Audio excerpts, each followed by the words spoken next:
আজকের রেসিপি বাচ্চা বুড়ো মধ্যবয়স্ক সবার ফেভারিট হতে চলেছে এবং এই গরমে তো এর তুলনা নেই। আজকে আপনাদের সঙ্গে আমি শেয়ার করব কাঁচা আমে ইনস্ট্যান্ট একটা আচারের রেসিপি, যেটা হবে টক ঝাল এবং মিষ্টি, মানে মিষ্টির পরিমাণটা বেশি। তো চলুন, আমি শাশ্বতী আপনাদের সবাইকে ওয়েলকাম করছি আমার চ্যানেল কুকিং উইথ SRG বেঙ্গলিতে। আর আজকের রেসিপি মানে আজকের আমের আচারের রেসিপিটা আপনাদের সঙ্গে শেয়ার করি। তার জন্য প্রথমেই একটা মশলা বানিয়ে নেব, যার জন্য আমি নিয়েছি ধনে, মেথি, সর্ষে আর মৌরি আর দুটো শুকনো লঙ্কা, যেটা ভীষণ ঝাল তাই আমি অল্প নিয়েছি। আপনারা যদি বেশি ঝাল চান তাহলে ঝালটা একটু বাড়িয়ে নিতে পারেন, কেন এটার স্বাদটা আমি যেমন বললাম টক ঝাল মিষ্টি সবটাই পাবেন আপনারা। তো গ্যাস জ্বালিয়ে তাওয়াটাকে গরম করে নিলাম। মিডিয়াম টু হাই আছে এই কাজটা করবেন যতক্ষণ পর্যন্ত যে সর্ষেটা আছে একটুখানি চটপট না করছে, মানে একটু ক্র্যাকল করা শুরু না করছে এবং একটা সুন্দর গন্ধ আসবে।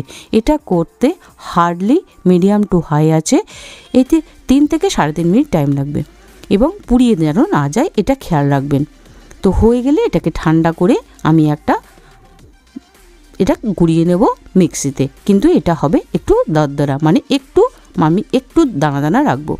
তো চলুন, যতক্ষণ ঠান্ডা হচ্ছে আমটা আমি দেখিয়ে দিই। আমটা আমি ধুয়ে কেটে ফ্যানের নিচে একটু এর ময়েশ্চারটা শুকিয়ে নিয়েছি, একদম ঝরঝরে করে নিয়েছি। এক কথাতে আমি আটিটা হয়ে গেছিলো, আটিটা শুদ্ধ আর স্কিন শুদ্ধ নিয়ে নিয়েছি, তাহলে খেতে বেশি ভালো লাগে এটা আমার মনে হয়। তো চলুন, এটাকে আমি বাটির মধ্যে নিয়ে নিলাম। এতক্ষণ আমি ওই জন্য ন্যাকড়াটার মধ্যে রেখে নিয়েছিলাম, যাতে যেটুকুটা ময়েশ্চার আছে সেটা যেন শুকিয়ে যায়। এবার আমি প্রথমে দিয়ে দিচ্ছি পরিমাণ মতো হলুদ, আর দিয়ে দেবো পরিমাণ মতো কালারের জন্য কাশ্মীরি রেড চিলি পাউডার। আপনি এর সাথে এমনি লঙ্কার গুঁড়োও দিতে পারেন, যেটা নর্মাল লঙ্কা। আমি এতটা ঝাল চাইছি না তাই দিলাম না, শুধু কাশ্মীরি রেড চিলি পাউডারটা দিলাম। প্রথমে আমি এই দুটোকে একটু মিশিয়ে নেব। প্রথমে আমি নুনটা অ্যাড করছি না, কেননা নুন অ্যাড করার সাথে সাথে আমরা সবাই জানি জল ছাড়তে শুরু করে। তো প্রথমে একটু ঝাঁকিয়ে নেব, নিয়ে পুরোটার সঙ্গে যাতে মিশে যায় এটা করব। তারপরে আমি হাত দিয়ে এটা একটু করে নেব। দেখুন এটা দিয়ে হলো না, তাই আমি হাত দিয়ে করে নিয়েছি। হাতে সব থেকে ভালো মিশানো হয়, আমরা সবাই জানি। মিশিয়ে নেব, মিশিয়ে নিয়ে ঝাঁকি একটু মিশিয়ে নিলাম। আমি চাই না এর মধ্যে একটুও জল আসুক, তাই লবণটা আমি পরে দেব। তো লবণটা দেওয়ার সাথে সাথে আমি কাজটা শুরু করে দেবো আচার বানানো। আর এই আচারটা বানাতে 10 মিনিটের বেশি সময় লাগে না, আর আপনি এটা পুরো সালভর খেতে পারবেন, সাথে সাথে খেতে পারবেন একটু ঠান্ডা হলে। ভীষণই মজার হয়, ইনস্ট্যান্ট একটা আচার, একবার বাড়িয়ে দেখুন। নুনটা দিয়ে দিলাম, স্বাদ মতো নুনটা দিয়ে দেবেন। আমার এখানে আমগুলো ভীষণ টক, সেই অনুযায়ী আমি সব কিছু দেবো, আপনারা আপনার অনুযায়ী দিয়ে দেবেন। তো হয়ে গেল, এবার চলুন রান্নার দিকে যাই। বাস্ট এটাকে করে নিয়ে সাথে সাথে আমরা রান্নার দিকে যাব। কড়াই চাপিয়ে দিয়েছি, শুকনো কড়াই নিতে হবে। সর্ষের তেল অবশ্যই চাই, আচারে সর্ষের তেল হলেই ভালো। পরিমাণ মতো সর্ষের তেল দিয়ে দিলাম, আপনি যদি চান একটু বেশি বাড়িয়েও দিতে পারেন। দেখুন মশলাটা ঠান্ডা হয়ে গেছে, এটাকে একটু গুঁড়িয়ে নেব। আর কখনোই এই মশলাটা একদম গুঁড়িয়ে নেবেন না, মানে একটু দানা দানা থাকলে আচারে যখন খাবেন মুখে পড়বে, খুব ভালো লাগবে। আর তেলটা দিয়ে দিয়েছি, এটাকে একদম ধোঁয়াটা গরম করতে হবে। ধোঁয়াটা গরম হয়ে গেছে, দিয়ে দিলাম 5 ফোড়ন, আর দিয়ে দেবো আমি কতগুলো কাঁচা লঙ্কা, যেগুলো আমার একটু পেকে গেছে, খুব ভালো লাগে আচারে, সেই লঙ্কাগুলো আমি দিয়ে দিলাম। আপনার কাছে না থাকলে এমনি কাঁচা লঙ্কা দেবেন, যদি থাকে এরম লঙ্কায় দিয়ে দেবেন। লঙ্কাটা কিন্তু আমি কিছু করিনি, জাস্ট এমনি দিয়ে দিয়েছি, ধুয়ে শুকিয়ে। হ্যাঁ, যে কোনো কিছু ধুয়ে একদম শুকিয়ে নেবেন, যাতে জলের ড্রপও না থাকে। একটু কালো জিরে দিয়ে দিলাম, খুবই ভালো লাগবে আচারে। এটা হয়ে গেল, সাথে সাথে দিয়ে দিলাম আমাদের আমটা, মানে যেটা মাখানো ছিল। এবার এটাকে হাই আছে এই কাজটা এখন করতে হবে। 3 থেকে 3.5 মিনিট, হার্ডলি 4 মিনিট আপনার সময় লাগবে আমটা ভেজে নিতে। আমটা সুন্দর ভাজা যতক্ষণ না হয়েছে আমি এটাকে ভেজে নেব। দেখুন সুন্দর করে হালকা একটু জল ছেড়েছে, তাই জন্য আমাকে এটা ফুল আছে কিন্তু করতে হবে, এটা আপনারা মাথায় রাখবেন। কখন আঁচ কমাতে হবে সেটা আমি বলে দিচ্ছি। তো যতক্ষণ না এটা ভাজা হয়েছে, এটা কালার চেঞ্জ হয়, ততক্ষণ আমি ভেজে নেব। আর আমি আচারটা করব গুড় আর চিনি দুটো মিশিয়ে, বাট গুড়টা দেব বেশি আর চিনিটা অল্প দেব। আপনি চাইলে শুধু গুড়ে করতে পারেন, চাইলে শুধু চিনিতে করতে পারেন। এত ভালো খেতে। বাজার থেকে আম চলে যাওয়ার আগে এই আচারটা একবার বানিয়ে ফেলুন, যেটা আপনি বাইরে রেখে 1 মাস মতো খেতে পারবেন। আর যদি আপনি রোদ দিয়ে দিয়ে দেখিয়ে রাখেন তাহলে আপনি 1 বছর খেতে পারবেন। আর যদি ফ্রিজে রেখে দেন কোনো প্রবলেম নেই, 2-1 রোদ দেখিয়ে ফ্রিজে রেখে দিন, মাঝে মাঝে রোদ দেখান। খুবই ভালো আচারটা এবং করতে কোনো হ্যাপা নেই। দেখুন আমি গুড়টা দিয়ে দিলাম। গুড়টা মোটামুটি আমি থেতো করে ভেঙে নিয়েছি। আপনারা দেখতে পাচ্ছেন গুড়ের কোয়ান্টিটিটা আমি কম করে 250 গ্রাম মতো, 200 থেকে 250 গ্রাম, 250 গ্রাম না মতো আমি গুড় দিয়ে দিয়েছি। আর আমি 100 গ্রামস মতো দিয়ে দেবো চিনি। গুড়টা যতক্ষণ মেল্ট হচ্ছে তখন কি করব, যেই গুড়টা দিয়ে দিলাম আমি আঁচটা মিডিয়াম টু লো করে দিলাম, মানে একদম লো করবেন না, মিডিয়াম টু লো।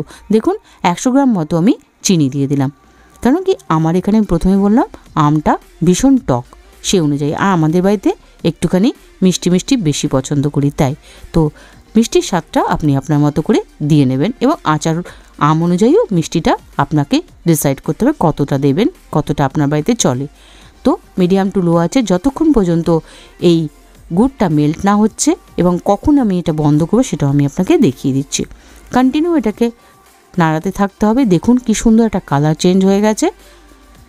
এবারে যতক্ষণ পর্যন্ত এই গুড়টা আপনাকে এখানে একটু কেয়ারফুলি করতে হবে, কাজটা চেক করে নিতে হবে একটা একতার বিশিষ্ট না হচ্ছে। দেখুন আমি একটু চেক করে নিচ্ছি, একটু ভালো করে ক্যামেরাতে লক্ষ্য করুন, একটা সুন্দর হালকা একতার আসছে। এই যে দেখতে পাচ্ছেন এতটা, তার মানে আমার হয়ে গেছে।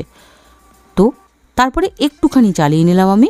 এবার দিয়ে দেবো মশলাটা। দেখুন আধ ভাঙা করে নিয়েছি, মানে পুরোটা ভেঙে নিয়েছি, বাট একটু একটু দানা দানা আছে। আর একসাথে পুরো আচারটা মানে মশলাটা মেশাবো না, যে আচারি মশলাটা করেছি। প্রথমে একটু দিয়ে নিলাম, তাহলে কি হবে পুরো আমের সাথে, সব আমগুলোর সাথে যে মশলাটা এসে যাবে। তারপরে বাকি মশলাটা আবার দিয়ে দিলাম। এইভাবে উপর নিচে করে মিশিয়ে নেবেন একটু। এবার আপনাকে নেক্সট কাজ কি করতে হবে, একটু চেক করে নিতে হবে আমার আমগুলো ঠিকঠাক সেদ্ধ হয়েছে নাকি। আমি আপনাদেরকে দেখিয়ে দিচ্ছি আমার আমটা কীরকম সেদ্ধ হয়েছে, মানে আমি যে আমটা রান্না করছি।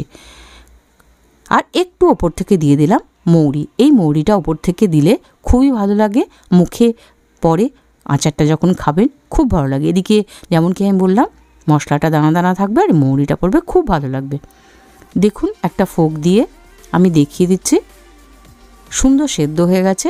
কারণ আমার এখানে আমগুলো ভীষণ নরম পাওয়া যায়, সেদ্ধ খুব তাড়াতাড়ি হয়ে যায়, তো আপনাকে সেটা একটু চেক করে নিতে হবে। পুরো আমগুলো হয়ে গেছে। এবার এটাকে একটু স্ট্যান্ডিং টাইম দিয়ে ঠান্ডা হলে কাচের একটা বয়ামে আমি ভরে নেব। আর কাচের বয়ামটা এটা সবাই জানেন, তবুও আমি বলে দিচ্ছি, একদম শুকনো করে নেবেন, পারলে একটু রোদ দিয়ে নেবেন কাচের বয়ামটাকে, দিয়ে সুন্দর করে এটাকে মুছে একদম শুকনো থাকবে সেই অবস্থায় আপনাকে ভরতে হবে। দেখুন আমি কাচের বয়ামে, আর যতটা আচার আমি বানিয়েছি এই ছোটো বয়ামটাতে আসবে না, তো আমি কী করব, একটু অন্য কাচের প্লেটে করেও রেখে দেবো। কারণ কি কাচের বয়াম আমার কাছে একদম ফাঁকা ছিল না, এটাই ছিল, তো বাকি পরে আমি জোগাড় করে সেটা আমি করে নেব। হয়ে গেল, দেখুন একটা বোতল ভরে গেছে। বাকিটা আমি দেখুন একটা প্লেটে, কাচের প্লেটে নামিয়ে নিয়েছি। সবসময় আচার মাথায় রাখবেন, এটা যারা জানেন না তাদের জন্য বলা, এটা কাচের জিনিসে অবশ্যই রাখবেন। এই কাচের জিনিসটা একটু জল যেন না থাকে যখন আপনি আচার রাখছেন। আর যখনই আপনি আচার বের করবেন তখনই একটা একদম শুকনো স্পুন দিয়ে, মানে একটা চামচ দিয়ে, যেটা একটু জল থাকবে না, তাহলে আপনার আচার অনেক দিন লং লাস্টিং হবে। ঠান্ডা হয়ে গেলে আচারটা সাথে সাথে খেতে পারবেন, আমরাও তাই খেয়েছিলাম। তো এই আচারটা ঠান্ডা হলে সাথে সাথে খেয়ে নিন। যদি আপনার মনে হয় আমি রোদ দেখাবো না, তাহলে ফ্রিজে রেখে দিন। ফ্রিজে রেখে আপনি আরামসে 1 মাস খেতে পারবেন। আর যদি মনে করেন আমি পুরো বছর চালাবো, মাঝে মাঝে একটু করে রোদে দিন, ফ্রিজে ভরার কোনো দরকার পড়বে না। তো ভিডিও ভালো লাগলে অবশ্যই আমার ভিডিওটাকে লাইক করবেন। আপনি যদি চ্যানেলে নতুন হন তো প্লিজ চ্যানেলটাকে সাবস্ক্রাইব করে আমার সাথে থাকবেন। তো দেখা হবে আবার নেক্সট ভিডিওতে, ততক্ষণের জন্য খুব সুস্থ থাকবেন, ভালো থাকবেন, বাই বাই।